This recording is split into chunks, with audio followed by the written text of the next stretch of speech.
Hi, everyone. It's me, Krylios, Team Racing Productions MC and producer.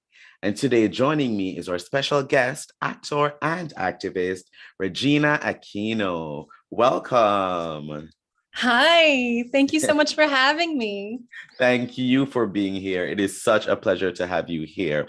I wanted to start out with, you giving a brief and beautiful introduction of yourself for our viewers out there. Sure. My name is Regina Aquino. My pronouns are she, her, hers.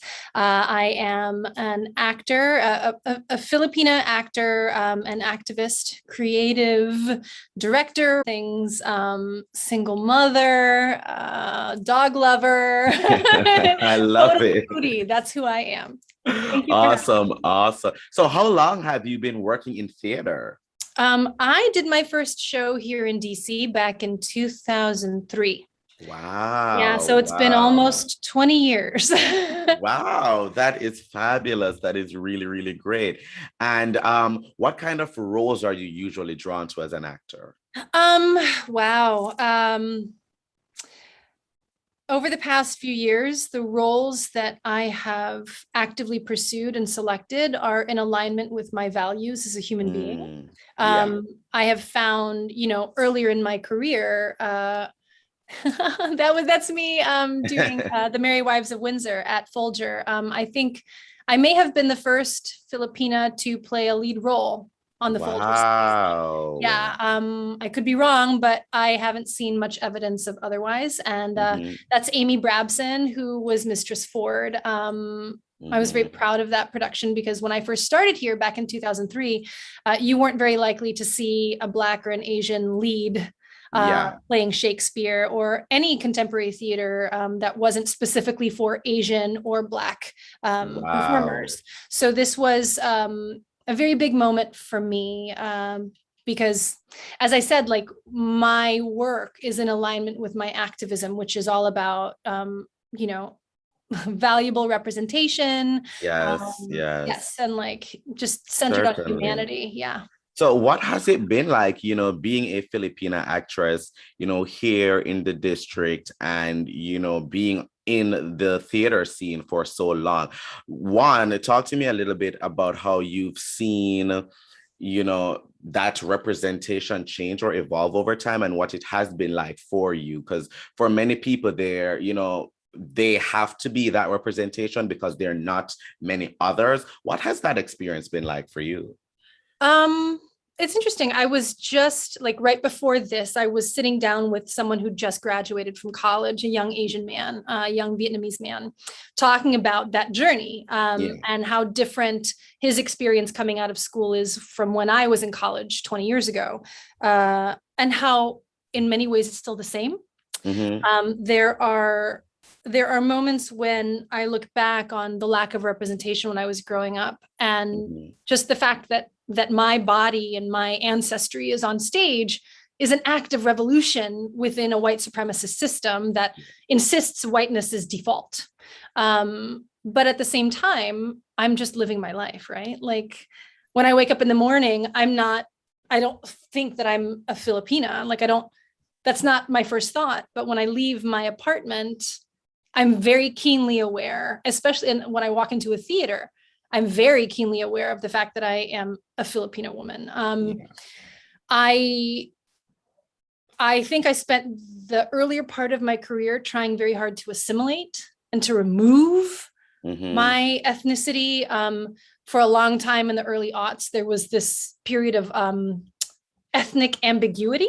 And like if you Ah, could play different things, like I've played a Puerto Rican and I would never do that now, but like yeah. the ways in which performers had to seek to assimilate and transform themselves and erase their culture in order to survive Hmm. is something that I absolutely own and that I have done and that I will not do anymore. So that's how it's changed, is that I think more people from marginalized groups are speaking more openly about how they have been asked to assimilate and to erase. Mm. And we have realized that it's unjust and that we want to show up to work as our full authentic selves. And that requires the institution to change and the procedures in which casting has happened to change, and even audiences and their expectations to change. But if we want to live in a more equitable, just world, that we're telling stories that reflect the world as it actually exists, those changes have to happen. Certainly, certainly so. And, I want to talk a little bit about the conversation around, Asian discrimination right now, and, hate and things coming from so many different places. Talk to me a little bit about that and what that means to you and for you and, the Asian community in general. Right. And I'm where my daughter went to more rallies than playgrounds, and that's just what it is to be from here. But there weren't really a lot of instances where the Asian community at large has come together. And this past year has shown a rise in solidarity. I recently gave one of the keynote speeches at the Solidarity Against Asian Hate rally. And that was a major moment for me, because I think that there is this sense of erasure, not just, in the media and in the arts where I am all the time, but also in terms of like discrimination against Asians because of that model minority myth. Yes. But my answer to that idea of like, yes, Asian people, the monolith of Asian people, have proximity to white supremacy and whiteness, but it's still on a ladder. Yeah. And whiteness creates that ladder, and it pits minorities against each other. And at the end of the day, we're all fighting for rungs on a ladder that we should just be dismantling. Like, yes, the ladder should just not you should exist. just light that thing on fire, right? Like, why are we fighting for the top? Yes, I don't want that. yes. I don't want, and that's what I have seen is what's also great about this. And like, there are very few things that are great about the past year. Yes. But what has been great was the solidarity that I have received as a human being from the Black community and my Black friends. When the shooting happened in Atlanta, that affected mostly Asian women, the very first texts that I received and like the very first phone calls and messages that I received were all from my Black friends. And my mentor, Lady Dane Aditi Figueroa, who is a Black trans artist and activist, and who has like guided me on my journey in activism as well as in art. She didn't even text me. She just Venmoed me money and said, "Don't cook, take your kids out for lunch." And just like, beautiful. That is solidarity, like showing up without asking for it. And and that taught me so much about how do I show up for my Black friends? How do I show up when people are experiencing harm? Like, even in that instance, she was teaching me through her generosity and her solidarity. And it was, so like in that moment of pain, I also received comfort that I didn't know existed. And that to me is what solidarity is. Yes, yes. And it's so beautiful, so beautiful. Yeah. I will say, I didn't hear from my white.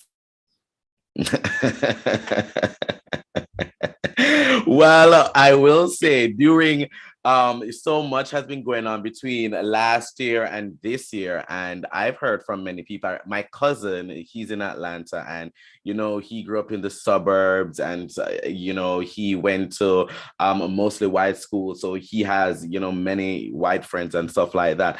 And when many of the protests and stuff were going on last year, he really took a note of that, about who was reaching out to him, who was not. And, there are so many people of color all together that have really expressed these thoughts, like, all of this is going on. And I've noted who I've not heard from and who I've actually heard from. So hearing you say that, it's, just one more to the list of, us really being like, okay, we see who's there for us, who is showing up, where the solidarity is and where it isn't. So, for everyone out there, this is a shout out so that that, make sure that you are showing up. If you're not showing up, then it's a problem, and trust, it is noted and it is noticed and it is remembered. It's not forgotten. So certainly show up to do that. Regina, I also want to talk about your writing and directing, because since you've been in the theater scene, that is certainly something that, you know, we want to talk about. So talk to me a little bit about that. It seems that I've lost Regina here for a little bit. Let's take a pause and come back when we get her.